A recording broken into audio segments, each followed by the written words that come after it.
Cowboy Entrepreneur Show, created and hosted by Scott Knudsen, to explore the crossroads of horses and business. Now here's your host, Scott Knudsen. Hi, and welcome to the Cowboy Entrepreneur Show. I'm your host, Scott Knudsen. Thank you so much for joining us today. Today we have a very fun show. Taylor McAdams is on the show. She is a content developer for Justin Brands. Taylor, welcome to the show. Thank you so much for having me, Scott. I can't wait to share my story, and it's just an honor to be in your presence. So thank you again. I feel the same way. And I'll tell you what, ever since we met at WISA in Dallas, I just felt this connection. You know, I just loved your story and visiting with you for, it seemed like it went so fast, but it seemed like we were there for a couple of hours just talking and couldn't wait to introduce you to everybody that watches the Cowboy Entrepreneur Show. Well, thank you for that. I couldn't agree more. I feel like Haley and I are soul sisters in some other world or universe. So yeah. I couldn't agree more. Our time flew by, but I did enjoy it. Enjoyed getting to meet the whole family, meet the whole crew, and you have a really good, just a good community around you, and I love that. Thank you. Yeah, I'm really blessed. It takes a full set of team, boy. I'm telling you what. Absolutely. Well, let's talk about you. That's what people are tuning in for today, for sure. Let's talk about growing up. Did you grow up in Texas or somewhere else? Yes. I mean, that's such a hard thing to do, talk about yourself, but apparently they're saying more now. And nowadays we have to do a little bit more of that, especially in marketing. Right. Yes, I actually did not grow up in Texas. I'm a Texas transplant. I grew up in a small town called Cleveland, Oklahoma.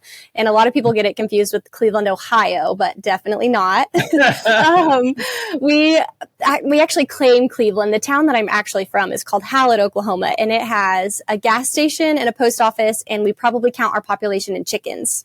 And so yes, I grew up on a farm just right outside of Cleveland, and got to have the beautiful farm ranch background, very active in 4-H and FFA, and my sister actually is the one that got me started in the industry. And I should probably back up a little bit and say that my dad, one day when he was, younger, probably my age now, wanted to be a rodeo cowboy. He wanted to be a bull rider specifically. And he learned very quickly that he was really good at getting off of bulls before the 8 seconds. So he decided he would get smart and maybe get to earn some money somewhere else for a job. And so he's a contract welder in the oil field.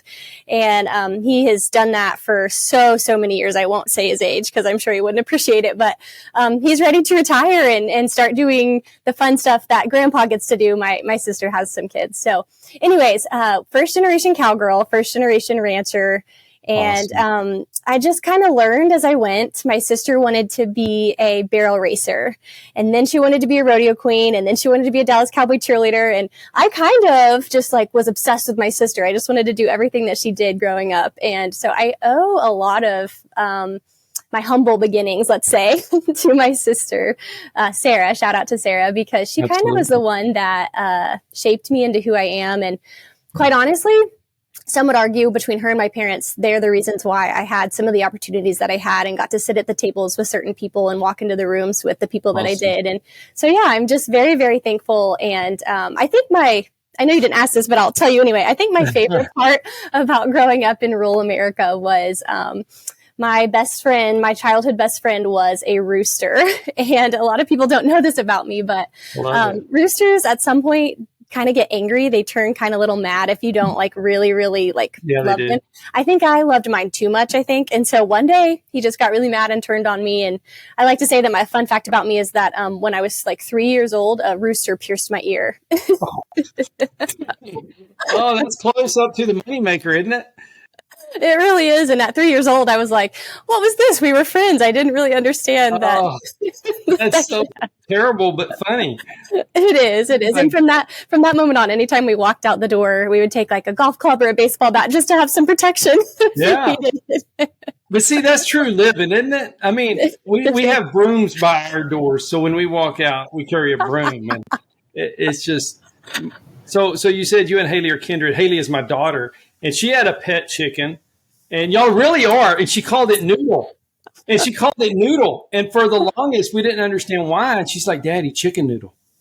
Oh, okay.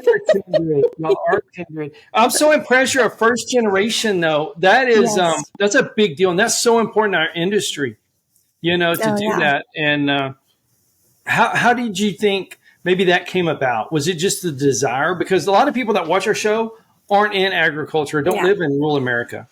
Yeah. Okay. That's a really good question. I think really what it boiled down to is having that huge interest, and then being so hungry to learn something that you spend every day, you dedicate every day to getting better, learning more.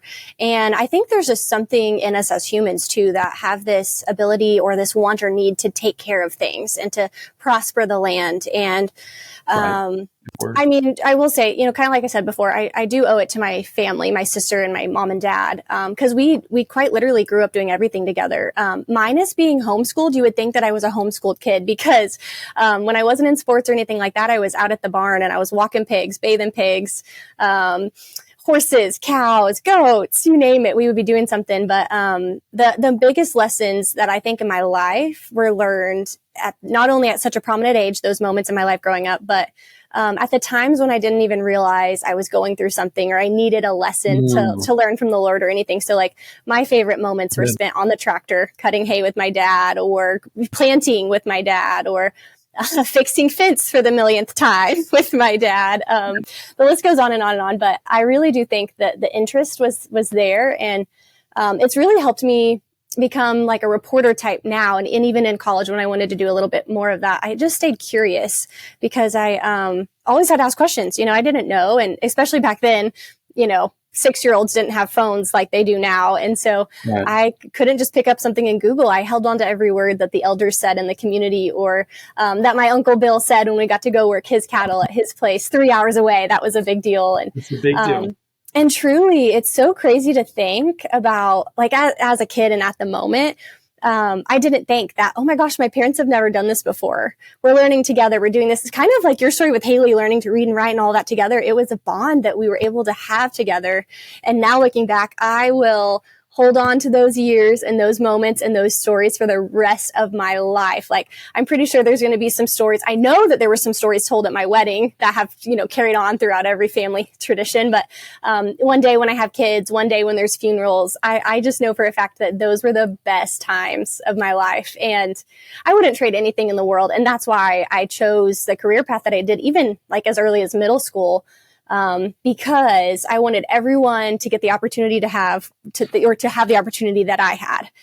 Whether that's just riding horses, having horses, even if it's just a field with a tractor and some hay, being a part of agriculture. Maybe they're not trying to feed the whole family or feed the world, but they're just working on specific parts of it. That was kind of like my goal, and maybe still is today. I've kind of as I've moved to Fort Worth, I don't want to say I've become a city girl and softened up a little bit, but I definitely do have a weenie dog that lives in the house with me and sleeps in bed with me. So definitely didn't have that growing up with the ranch dogs.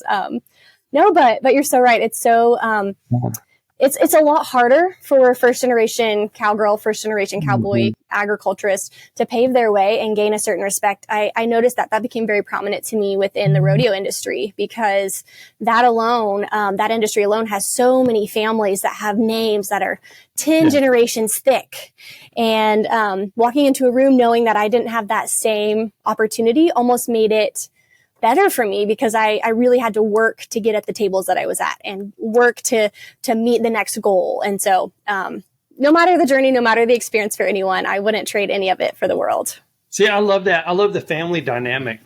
I love that so much. But you put in the work, and that's one thing about our industry. It's getting more and more where you can break into it without having to spend 2 or 3 generations to have a seat at the table. It's a lot more welcoming than it used to be, for sure. And, I'm a 5th generation, you're a 1st, and I really am proud of you for doing that. But what is somebody who's sitting in the city right now? How do they get involved in our industry, our agricultural industry? Ooh, great question. I'm so glad you asked this, because I'm actually really prepared and really passionate about this. I don't have the passion for it right now, but there's lots of people out there that do for gardening. That's a perfect opportunity to start a garden in a flower pot on the balcony of your apartment. Learning to cultivate something is so inspiring, and there's so many lessons learned in that one opportunity. For me personally, it just represents life, right? You plant the seed. Sometimes it doesn't grow. Sometimes it grows, but it's bad. Sometimes it grows, but it's good. And then it turns bad. And there's just so many opportunities right there. So that's my first piece of advice. Just go to the local, Lowe's, grocery store, wherever you have to go. And you can start something from a seed or you can start something from the plant, but just start planting something to start preparing and being able to grow food for your family and stuff. But I mean, if you're out there and you truly do want to have the land, the acreage, the cattle, whatever the goal is, the American dream used to be, is still, then my best advice is to find your local organizations like American Farmers and Ranchers, your cattlemen's associations, sit at the tables with those guys and gals, women too, pick their brains, get to know their stories, how they did it. And while times are definitely changing, I mean, I couldn't imagine being a kid right now trying to figure out that, I'm so fortunate to have the upbringing that I did. That's still a little bit old school.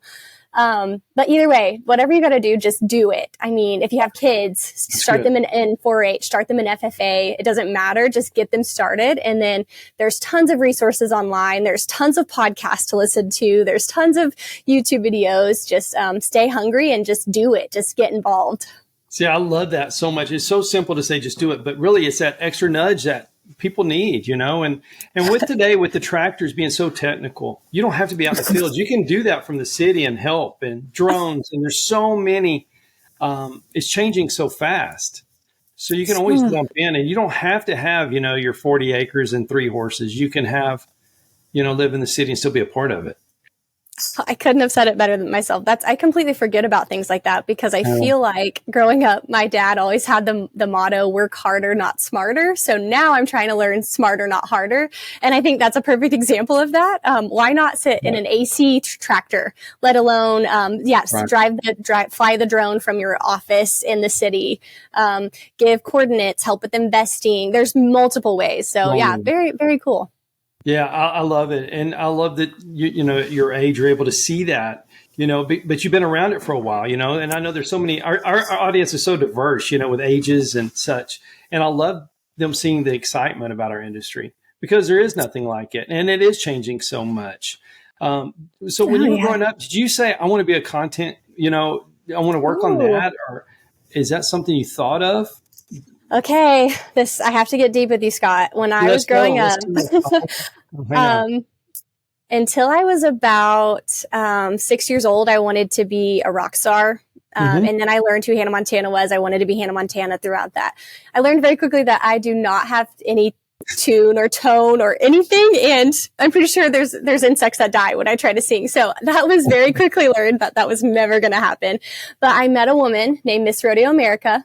And she just changed my life forever. I wanted to be her. I looked up to her. I did everything she did. I bought the brands that she did. And Scott, I worked from the age of 6 years old until I was about 22, 23 years old to try to be Miss Rodeo America. And I can confidently say to this day that was the hardest thing I've ever done in my life because when I think about sacrifice and I think about all the things that I talked about, the opportunity, the hard work that went into the ag lifestyle, the ranching lifestyle, that went into Miss Rodeo America too. I, at 10 years old, had to turn down birthday party invites. And, 13 years old, when you're starting to get a social life, didn't get to go to sleepovers because I was going to rodeo clinics, going to ride with riding coaches, going to work cattle to learn more about cattle, going to spend a day with a vet to learn about what it's like to be a vet, to try to be the well-versed woman that Miss Rodeo America is. And so I worked so hard. I did everything I could. I quite literally laid it all on the line. It's 100%. I can say this, and it's all with confidence. That's truly all it was. When I competed at the Miss Rodeo America pageant in 2018 for the 2019 Miss Rodeo America, the best speech I'd ever given, the best horsemanship pattern I'd ever had, the best outfits I'd ever worn, you name it, it was all there. And I fell a few points short, literally a few, to be first runner up to Miss Rodeo America, who ironically was also named Taylor. So that's hilarious. But anyways, I learned the biggest lesson. I learned what it's like to work with brands. And I entered the pageant.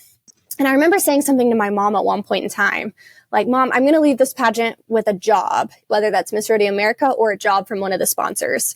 And my mom being the mom that she is and so supportive was like, okay, Taylor, like you do this, you got this, and when I didn't win, I had to stop and think, what's next for me? So to answer your very short question in a very long way, I wanted to be Miss Rodeo America my entire life. When that didn't happen, I went back to school because I wasn't quite finished with my degree. I switched majors into actually full-on broadcast journalism. I did like a year of that and realized that the media is a really hard place. And I don't have the heart to cover tragedies and report on stories that are so devastating. I just wear that too much. So I changed majors again and became marketing and communications, just very broad. I was able to focus more on marketing, fell in love with niche marketing. So specifics there. Currently, as a content developer, I get to create the copy for emails and then also nerd out on email marketing in general. And I never in a million years thought that that's what I would love to do, numbers, all of that. But also getting to use those same experiences that I had with broadcast journalism, that I had with preparing for Miss Rodeo America, with interview skills, reporting skills, writing skills. I get to create and compile all the technical writing for the brands, and then also host the Kick Your Boots Up podcast, which is quite honestly a dream come true. If you would have asked a rodeo queen what her ideal job would be, they would probably say, I want to be a TV commentator at for any news network, or host a podcast or some sort of that. And so I'm living my dream, Scott. It's truly amazing. I'm so blessed. Yeah, it's so good. Yeah. Well, I think because you didn't waste a day. You're always learning and getting better, and every day you were doing something, riding with a vet or, whatever it was, but it's all going back to help you now. And I think it's so cool. And we got to take a quick short break. And when we come back, I want to talk a little bit about what is a content developer, how you became associated with Justin Brands, which is iconic. And you talk about generational. I mean, from my mom to my daughter, we all wear them. So, so I can't wait to talk about that. But we'll be right back on the Cowboy Entrepreneur Show. Thank you for listening to the Cowboy Entrepreneur Show. Scott will be right back with more. For more information on Scott Knudsen, the Cowboy Entrepreneur, visit us online at cowboyentrepreneur.com. Hi, I'm Scott Knudsen, host of the Cowboy Entrepreneur Show. I'd like to talk to you about something I'm very passionate about. Those that know me know I love my coffee. In the morning, afternoon, and even late in the evening, I enjoy a good cup of coffee almost any time of the day. Now, my team at the Cowboy Entrepreneur Show has been working for several months on creating and introducing our own brand of coffee. We wanted to make sure that we got it just right. We don't want to put our name on anything unless we're 100% certain that it's the best product available, and we've finally done it. We have created a wonderful line of coffees. You can order these coffees today by going online to javacowboy.com. That's javacowboy.com. Now, each of our coffees carries our brand, the very same brand that we put on our horses, our trailers, and our chaps. So you know that this is a quality product. And we only use 100% Arabica beans, the very best beans available. Just go to javacowboy.com to order your coffee today.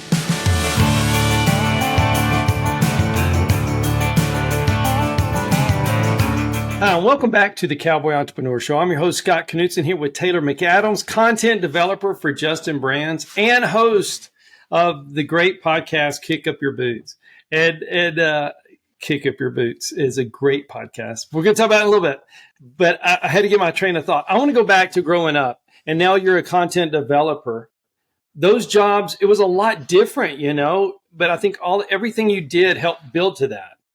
And now you're a content developer for such an iconic brand. What was that like, and how did you get to that opportunity? Well, Scott, this is a perfect opportunity to use my story for his glory because, like I kind of said in a little bit in the previous part, that I thought I was going to leave the Miss Rodeo America pageant with a job. And I did.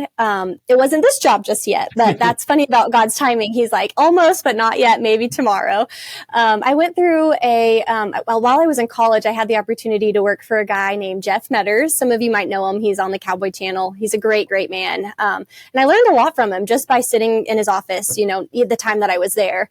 I got to do social media for him and see the behind the scenes of NFR, how he did things, learn from him. And ironically, right around that same time I had graduated, there was an internship at the Cowboy channel for the historic, iconic time that the NFR came to Fort Worth, Texas. And I jumped at the opportunity. I applied for the Cowboy channel internship. really had nothing to do with Jeff, even though at the time I thought it did, and got the internship and loved it, lived it up. And right after the NFR, I was offered a position as the marketing coordinator for the Cowboy channel in January of 2021, and loved my time there. That's where I really got to see the ins and the outs of TV, different from college. I feel like college and even the college television broadcast teaches you something, but until you're in the real world, you don't quite know all the pieces. And so I got to travel a lot with the Cowboy channel, moved into rodeo relations at one point in time, got to talk with all the rodeo committees. Loved that. I can't imagine you think I'm not a talker, so I loved it. And through that, I was just ready to move on. You know, new season. I was getting married at the time, around April 2022, and had kind of put some fillers out just through the industry. The industry, that's what I love about it. It's like a family, and someone knows someone about something about someone, and this is where you're going to get some chill bumps, because this is tried and true how the good Lord works. I was able to apply for a job at Justin Brands, got interviewed, loved it, accepted the position, yada, yada, yada. And about a month or two into having the job, I got the opportunity to have a really good conversation with a woman named Darla Fisher. She's here at Justin Brands, currently working in event marketing, and she's the event marketing manager, I believe. Anyways, I found a picture when I was at Miss Rodeo America, accepting my second place award, my first runner-up award, standing next to none other than Darla Fisher from Justin Boots. I think she was presenting me with a free pair of boots. And so talk about a full circle moment. That was amazing. And it's clear that the Lord had his hand in everything. Simply because I had, after not winning the pageant, you can imagine how devastating that was. I went through a terrible breakup. I thought my life was over. And it's just so crazy how it was just so funny. Like, if I just kept turning the page, it would get better and better and better, and working harder too along the way. So that's how I ended up here. And truly, it has been such a good thing for me. I love it. Wow. I love that story. And I love how you said you see God's hand in everything. And sometimes when you're in the ditch, it's hard to see, but when you step back, you see the pages turning, and he's taking you on that journey.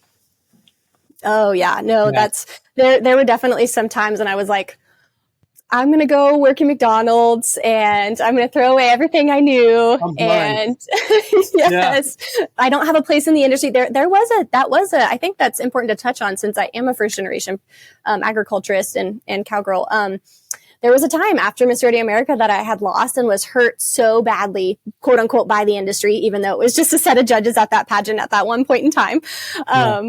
That I wanted to just go city girl when I was doing college classes for broadcast journalism, and then even moved into marketing. I left the ag degree behind and was like, I am going to be a city girl. I was living in Tulsa, Oklahoma, and wore like city clothes. I was a cowgirl, but that wasn't cool then. And so it's just so crazy how it all works out. It just circled back for you. That's so great. And, the industry's better for it, for sure. So when you came upon Justin Boots and the whole brands, what was that like your first day going into work? Because it is an iconic brand, and I just love the brand. But what was that like walking in your first day?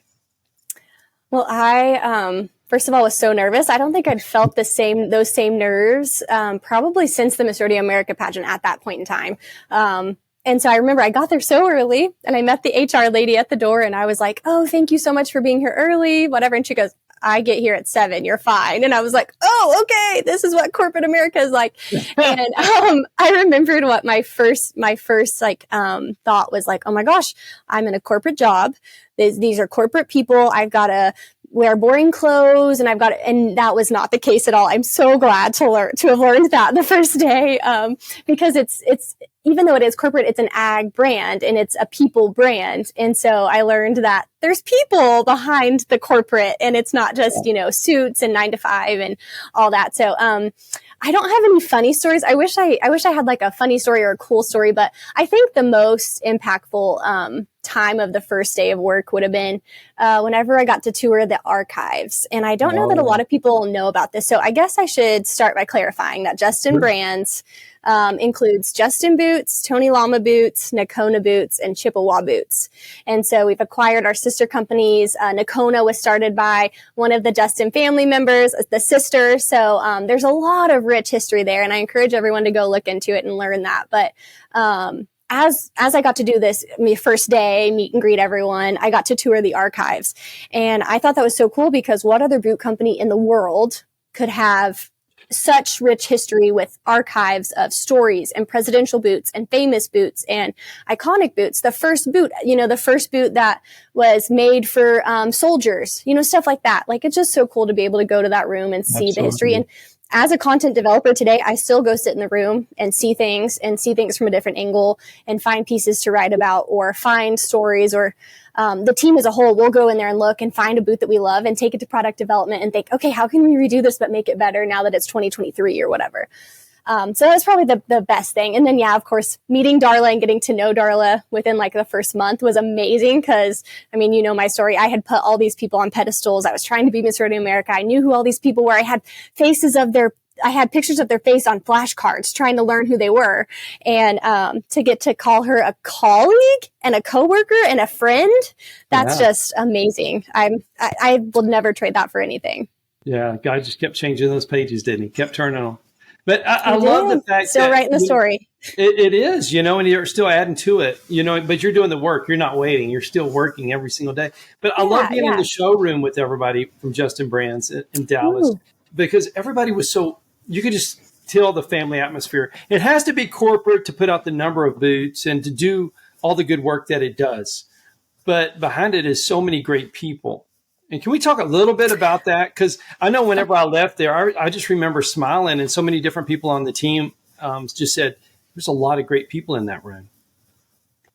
Wow, that's a huge compliment. That's so big. I was a part of a sorority at one point in time, and our goal was to be real and authentic. And I feel like even though this isn't a sorority, I'm comparing it to that because, my boss's boss, real people. And I sit right next to me, the desk next to me is a woman who's been here for 17 years. Of course, Tom Feller, Darla Fisher, they've been here for 30, 35 years, Jackie Montgomery, the sales guys, sales reps across the whole United States. They have stories that outlive my life, 26 plus years. And that's what's really cool too, because there's a lot of context that if we're stuck on something or we don't know which direction to move in what way, where's Justin going next? What are we doing? Where are we going to move the needle? It's so cool to sit in a brainstorm with a room full of people that have been here and understand what life was like when they got to work with Mr. Justin. Hello, that is so cool. And so it's just so, it's so surreal. The brainstorms here are incredible. There's a team that I'm finally on a team that is, there's no bad idea. You go into these brainstorm sessions, brain dumps, whatever you want to call them, for concepting ideas, especially specifically in the marketing team. And, you throw out ideas. You come prepared to the meeting. You have an interesting concept. You want to see how it rolls off, and people throw in words, concepts, whatever, and nothing is shut down. And that's what I love. There's no bad ideas. There's no bad people, bad eggs. I've just never seen anything like it. Truly, I've never seen anything like it. People love to come to work. People come early and stay late. Like they just, that's unique. Yeah. Yeah, I know. They, even though it's boots, it sounds really crazy because like we say all the time, we're not doing brain surgery. We're just selling boots, it's just boots. They're going to be there tomorrow. But people are so passionate. And that's one thing. We just had a lady that moved from sales to marketing, and she's like, whoa, marketing is so passionate about what they do. And I'm like, yeah, we are, because we're crazy. I don't know. But, no, it's fun. The people here make everything better. We had oh my gosh, just last Friday, we had a company cookout to celebrate like fall's here, last day of summer. And the memories made there, just in that one cookout alone, there's fire and there's buns and hot dogs flying over, it was just crazy chaos. I felt like I was at like a family picnic. So it was fun. It kind of was. It was a Justin family picnic, I guess. Yeah. I love that, and for me, wearing Justin's, that when I'm on a stage, that's really eye level for a lot of people, and they see that. But, really for me, even more importantly, for safety reasons, when I'm in the saddle, that's one of my connectors to this, is the saddle, is my boots, and they have to be a certain thing. And, sometimes we're doing dangerous things. So we rely on them for sure. So I'm glad they take time in figuring it out. And I'm so glad you mentioned that. I mean, I don't know that we could have saved you from a lightning strike, but there's been so many people that will message Emily, our social media girl, or they'll call or email or message customer service, and they'll be like, thank you to Justin because my husband got in a motorcycle wreck and the boot saved his foot from getting removed or breaking or whatever it is. And you think like, oh, it's only boots, but really these boots are tools to people, and they use them every day in their daily lives. And we are the ones that just get to be the vessel and communicate how awesome they are or the potential that they could have. And so, yeah, I'm so glad you brought that up. That's really cool. You said that, and I'm such a, I'm not in a rut, but I know what I like. And there's there's certain Justin boots I like. And I ripped the heel off of one. I was in a pretty bad wreck, and I was driving to another town to ride again. And I called the Western store and just ordered the same number, same color, same everything, but it becomes a part of you. And I think that's interesting what you said about the motorcycle rider, and it saved. When those stories come in, what do y'all do with those? Do y'all share them around the office? How does that do? And yeah, that's a good point too. When you talk about how good the people are here, we take things to heart. So when people are ugly and mean and negative, we take that to heart too. But whenever they have really cool stories, customer service is so good. And Emily, our social girl, like I said, they're so good about sharing these stories when it comes to product development and how they can keep things the same way there. People time and time again will reach out and ask for a specific boot that's been in the line for way before my time. And it's still there and it's still doing good because it's a tried and true option. And you're exactly right. There's been times when multiple times that I've sent out emails because I've gotten them from customer service or just from someone, friends even, and they'll have this cool story. And one day we're sitting on a bunch. So one day we'll probably share somehow these stories, whatever that looks like. See, we got to have a brainstorming session for that. But I know personally the boots, I agree. I grew up in Justin's because again, Miss Rodeo America wore Justin. So I've got to wear Justin. And this is a cool family memory, I guess. Speaking of the family a little bit, my dad will work all year and keep the same gloves, his work gloves. He'll like when he rips them, wears them out, they're too greasy, he'll just keep them, throw them to the side and get new ones. Well, every year it's a family tradition. I'm kind of letting you into my family a little bit. Before New Year's and after Christmas, we get the whole family together. My sister, her family, of course, my husband, my mom and dad, and we have the annual burning of the gloves. So every year it's like the 55th annual, the 56th annual, whatever it is, and it's international burning of the gloves. And what that means is we just start a fire in the fireplace and throw the gloves in. We say here, here, and we mix orange juice and cranberry apple juice, because that's what my dad had when he started that tradition when he was a broke kid just trying to make it at 17 years old. And so then one year I had ridden the hair off of these boots. I think I'd gotten them resold so many times. They were holes. I was just done with them, right? And I was like, well, what do I do with these boots? I want to contribute somehow. And it dawned on me, okay, Dad works so hard and gets holes in his gloves, and we throw them in the fire. I'm going to throw my boots in the fire. It probably wasn't a great thing. It was probably like a disgrace to Justin by burning my boots. But to me, it meant like I'd worked so hard. It was an end of a chapter, getting rid of them. So yeah, just fun stories like that. We hear them all the time. We relate to them. A lot of us, everyone here has a story about Justin, just like you. And I think that's what keeps us going and driving and loving it. So. Oh, I love that. Such a great story. Such a great story. It's going to take time. I'm looking at my clock and it's going so fast. And Steve is such a great producer, but I don't want him to cut anything out. So we're going to take a quick break. When we come back, I want to talk about your podcast.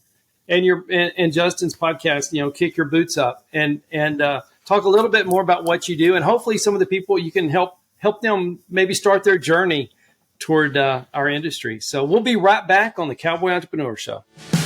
Thank you for listening to the Cowboy Entrepreneur Show. Scott will be right back with more.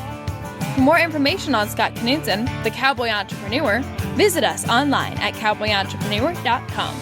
Hi, I'm Scott Knudsen, host of the Cowboy Entrepreneur Show. I'd like to talk to you about something I'm very passionate about. Those that know me know I love my coffee. In the morning, afternoon, and even late in the evening, I enjoy a good cup of coffee almost any time of the day. Now, my team at the Cowboy Entrepreneur Show has been working for several months on creating and introducing our own brand of coffee. We wanted to make sure that we got it just right. We don't want to put our name on anything unless we're 100% certain that it's the best product available, and we've finally done it. We have created a wonderful line of coffees. You can order these coffees today by going online to javacowboy.com. That's javacowboy.com. Now, each of our coffees carries our brand, the very same brand that we put on our horses, our trailers, and our chaps. So you know that this is a quality product. And we only use 100% Arabica beans, the very best beans available. Just go to javacowboy.com to order your coffee today.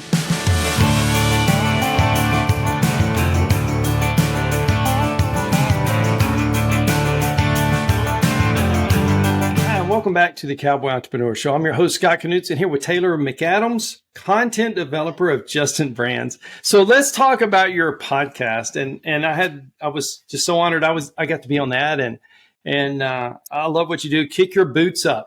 So how did you come up with the name? And then what kind of guest are you looking for?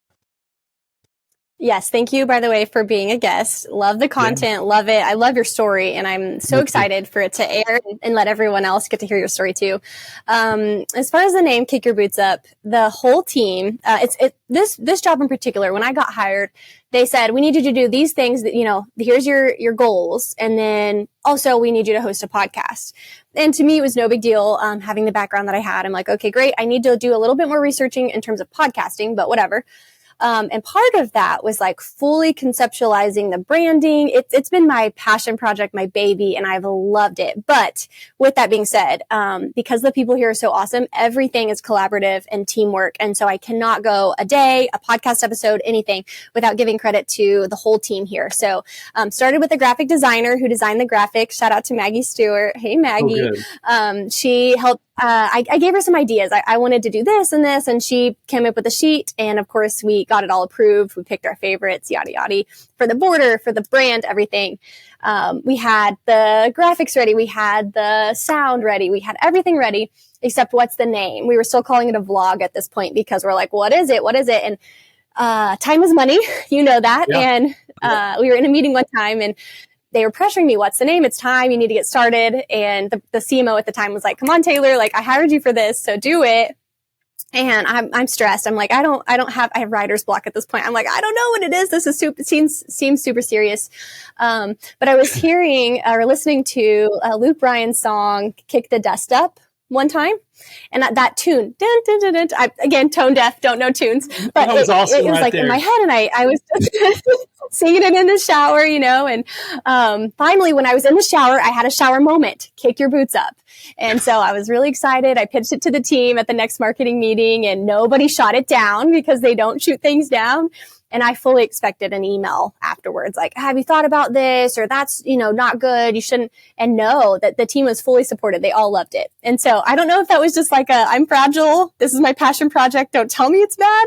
Or if it actually, they thought it was okay. But that's how it started.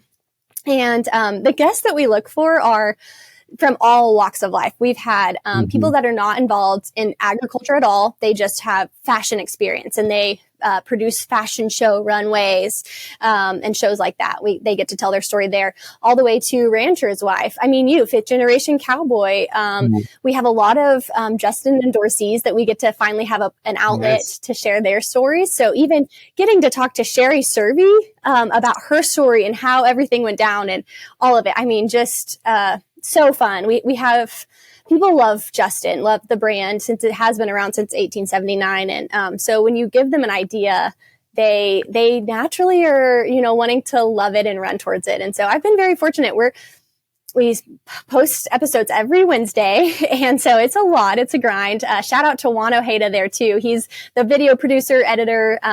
He makes sure I'm on track. He does all the things. And then Clay Adams as well on our video team. They kind of tag team, help each other out when we're down. But no, it's just a really fun passion project. And it's a great outlet, just like this is, just like your show is, to get people that don't know about ag, don't know about rodeo, to get to know and appreciate the lifestyle. So every episode isn't about Justin boots. Every episode isn't about boots at all. There's been a few episodes where we don't even get to talk about boots, and that's okay because it's just where we go to swap stories of the West. And there have been some pretty cool stories. So, I mean, including yours, dying 3 times. Like, what? Yeah. Who else would get to, how would the world get to know that? Taylor, they keep trying. I don't know.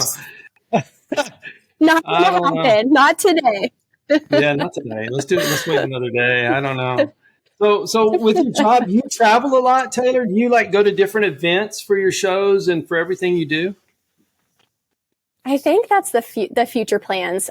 We wanted to kind of, one of our higher ups in the company, Jim Isler, he has this saying where you crawl, walk, run. And so we're finally mastering the crawling stage. We're, no longer wobbly when we stand. And so there's big plans, including NFR, which I know you're excited to talk about. So that will be a dream come true for me as well. I've been fortunate enough with Justin to go there last year and get to see the ropes and see how Justin does things. But yeah, I mean, you saw, we went to WISA. We did live recordings there. We go to all different places. We have different shows, different shoe shows, different rodeo events. So the future is big and bright, and it's getting bigger. I think NFR will be like the really cool thing, though. Right. Yeah, it's going to be great for sure. And I love how the show, like you say, it's just not boots, even though that's everything. Yeah. I mean, that's a foundation, but it brings in all different avenues. What do you see 10 years from now? The industry's changing so fast, especially yours, what you do. What do you see 10 years from now? So someone's in college right now thinking 10 years from now, I want to be doing what? I think someone 10 years from now is going to have to learn to get really scrappy. They're going to have to learn to read the room, be super smart with what they've got. Because, I mean, a taboo topic in the world right now is AI and everything that they can do. And there's a lot of people that are fearful of their jobs, fearful of the darkness. We don't know. It's the unknown. And I think for me, it's not learning how to use, or it's not like struggling with using, it's learning how to use the AI and how to make you better. So, you shouldn't be threatened by your job if you're scrappy and you can figure it out and you can let it help you in this way, but, use your own thinking in this way. And it's really honestly going to be so cool to see the trends. I think about this a lot with my niece. She's 6 years old and 8 years old now. Wow, I'm 2 years off. But anyways, I think about her and her upbringing and how it was so different than mine, how they have tablets to watch movies while we're at dinner, how they can, they know how to work. My niece knows how to work a smartphone way better than her grandpa, my dad. And it's just mind boggling to me. So I would imagine there's going to be like floating computers in 10 years. And in the world of marketing, not really, there probably won't be, but in the world of marketing alone, I feel like even since I've started college, it's been a whole new ball game. I feel like the colleges aren't teaching the same stuff anymore, especially as I see new members come onto the team. I'm like, okay, that's a different way of doing things. And so I'm just really encouraged about the future. I'm not threatened at all by AI, just because at the end of the day, especially in our industry, we are people and we love people and we love on people, and no one can replicate that. No robot anywhere can do that. So that's what I think about that. No, like going in y'all showroom, I keep bringing it up. No AI could do that, And at the end of the day, our industry is such a relationship based. I mean, you get AI to write an article or do something, but when somebody writes it, that's not coming from the heart. It's still different. It's still different. Yes, I couldn't agree more, especially in content. I mean, getting to write technical pieces all the time. I look at something that a robot did and I'm like, okay, I'm going to change all of it. So, it's all wrong. Anyways. Well, I mean, you're fixing fence and doing pageants and everything. That robot didn't, so real life. That's right. I do struggle with that too, because I'm like, how do you know everything? I had to work for it. How do you just know it? That's exactly right. They're a robot, right. So. Yeah. So what's some fun things you get to do in your jobs besides the podcast? Is it hopefully the traveling, meeting new people, or what? Yeah. What is it? Yeah, I will say I'm an extroverted introvert, if that makes sense. So I love being in the front of people, getting to talk to consumers. I think my favorite part of it all is definitely the storytelling, just because in my job, there's so many people, so many stories that come across my lap, and everyone's story is unique and everyone's story is awesome. But how can I take that and shape it into something that the world will receive it well or whatever? So that's a fun, very fun part of it. But then yes, of course, traveling and getting to go do the multiple shows that we do and the events that we get to do. I mean, CMA Fest was so much fun this year. I probably would have never been able to go to CMA Fest for financial reasons and requesting work off reasons. So the fact that my job took me there was amazing. Getting to go to Nashville for the CMA Fest, for the Grand Ole Opry, when we had one of our endorsees, Jenna Paulette, go and make her debut there. Like, what a humbling experience. And I think I will not take any of that ever for granted, because even though I'm new in my career, younger in my career per se, I've had a lot of industry experience before even entering college. And Haley can relate a lot to this, actually. I think that's why I relate to her so well, because we've learned what to do and not to do in certain situations and how to act and how to be. And so I think that now that I'm used to these experiences and used to being in the rooms with these people, it's almost second nature to just take over and just be yourself, but also compose yourself and get to do a lot of networking like that. So that's a fun part. I'm going to sound so cheesy, but I'm a cheesy person. And I've got to say, the brainstorms, sitting in those rooms, getting to bounce ideas off of each other, we could start out with something. Well, this is a perfect example of robots, AI, and everything. We sat in a room and we were like, okay, the time is now. We're at crunch time. We've got to figure out an April Fool's joke to play on everyone. And we're throwing things out and it's just getting wacky at this point. So I type in, hey, AI, what should we do? We're just in boots. What should we do for an April Fool's joke? And it came up with most of the concept. And then us as humans were able to make it better. And I think that right there is awesome, because one person can have a really good idea, but without the whole team, nothing can get executed as good as it should. And so every campaign we've done has started with an idea and then everyone has built on it. And that's what I really, really love, especially as a marketer. I'm like, this is so cool to have like-minded people working on the same projects and killing it, so. I love that. And you have your endorsees, for all the different brands, but really you're kind of the face of it now with the podcast. Is it kind of unique situation now when you're out in public and people recognize you before some of the others? That's really cool. Yeah. I think that goes back to rodeo queening. That's kind of happened my whole life. And again, Haley can relate to that, because you just carry yourself a little bit differently. And I'm saying by no means am I perfect. And I slip up all the time. But it is really neat to see this new opportunity with Justin, kind of step in there, because I didn't give up my Miss Rodeo America dreams. I just get to do it in a different way. And that's, my goal as Miss Rodeo America, you always have to think about your why. And that was to just love on people, to be a people's queen. There's different types of queens per se. And, I think I get to do it. So it's kind of like, the joke's on you, Taylor. Like, you wanted to be Miss Rodeo America, but that would have put you in this box and you wouldn't have had these opportunities. Now, it would still would have had great opportunities. Don't get me wrong. There would have been way more, cool things and stuff. But I just say all that to say, like, it's just so humbling to see it happening. I mean, when I accepted the job, I was like, yeah, okay, podcast, that'll be like next year when I get started. And I ended up doing it within a few months after getting started. So anyways, it's been so good and so humbling. Man, I love that so much. And you've done so much, with the podcast, but I'm looking at the list here, with the rodeo and the pageants, but you also, the 5 seasons you've been an announcer for the Little Britches. And that's really, I love those guys so much. And the family rant, you've done so much. How do you stay organized enough to do it all? That's a hard deal for a lot of people. Yeah, it is. Well, I'm very good at burning the candle at both ends. I will say my best piece of advice there for anyone listening that does a lot, has their hands, just very similar to you, having your irons in a bunch of different fires, is like, for me, I really appreciate the days that I'm off. So when I'm on, and that's great. But when I'm off. And I really, that mindset for me has been so good to really be in the moments that matter. So, whatever that is, time with family, friends, birthdays, whatever it is, to like really be there, because then you build more memorable experiences, better bonds with your friends and family. Right.